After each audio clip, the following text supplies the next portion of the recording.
বিসমিল্লাহির রহমানির রহিম। আসসালামু আলাইকুম। জনতার রান্নাঘর থেকে সবাইকে জানাচ্ছি শুভেচ্ছা। আশা করি সবাই ভালো আছেন। আজকে যে রেসিপিটি করব সেটা একটা চায়ের রেসিপি, ঝটপট করে চা। একজন গেস্ট আসলে ঝটপট করে 3 থেকে 4 মিনিটের মানে চাটা কমপ্লিট হয়ে যাবে, এই ধরনের একটা চা দেখাবো। যাই হোক, সেই জন্য এখানে একটা চুলায় একটা প্যান দিয়ে দিয়েছি, আর এখানে আমি 250 গ্রাম পানি নিয়েছি। এটাতে 3 কাপ চা হবে।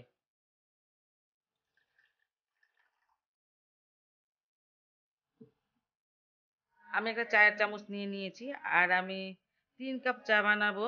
সেজন্য আমি মানে আমার মেজারমেন্টটা কেমন দেখেন, এখানে আমি 3 চামচ চিনি দিব।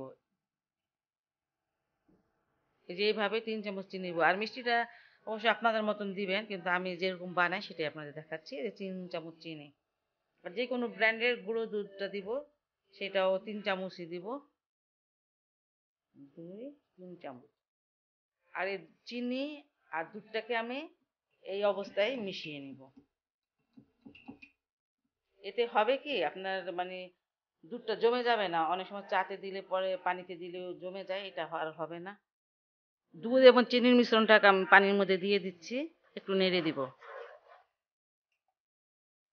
অনেকে হয়তো দুধটা অনেক বেশি দেন, দিতে পারেন, সমস্যা নাই, কিন্তু আমি যেভাবে বানাই ঠিক সেভাবেই দেখাচ্ছি।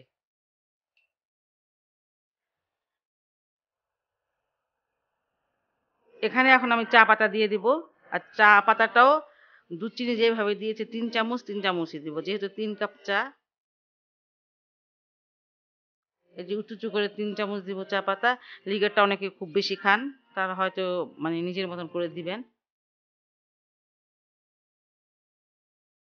আর এবার এখন এটাকে জাল করে নিব 3 মিনিট। 3 থেকে 4 মিনিটের মধ্যে আমার চাটা হয়ে যাবে। খুব দ্রুত হয়ে যায়। এইভাবে সব একসাথে দিয়ে চাটা যদি করেন আপনি, খেতেও কিন্তু ভালো লাগে। বাসায় ট্রাই করতে পারেন।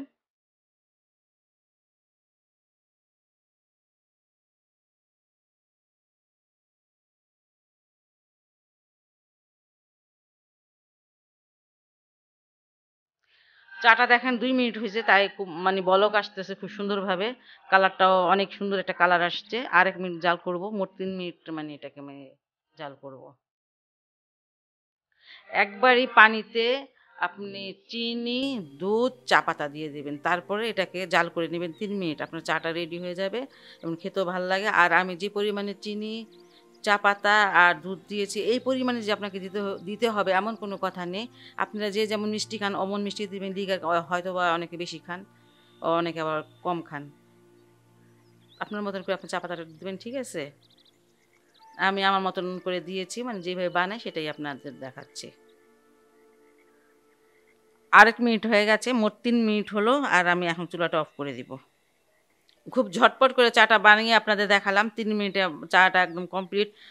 আর আপনার হয়তো বা আপনাদের উপকার আসবে আমার এই রেসিপিটি। আর যদি উপকার আসে, বাসায় অবশ্যই ট্রাই করবেন।